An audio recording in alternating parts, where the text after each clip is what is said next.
Hello guys, welcome to my YouTube channel. आज हम बात करने वाले हैं चेस्ट के लिए।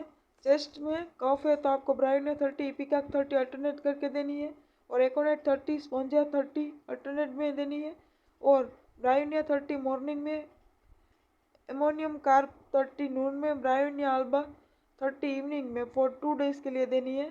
देन प्यूरेसी की कंप्लेन है तो आपको एकोनेट 30 मॉर्निंग में, ब्रायोनिया अल्बा 30 नून में और सल्फर 30 इवनिंग में देनी है। Okay, so thank you guys.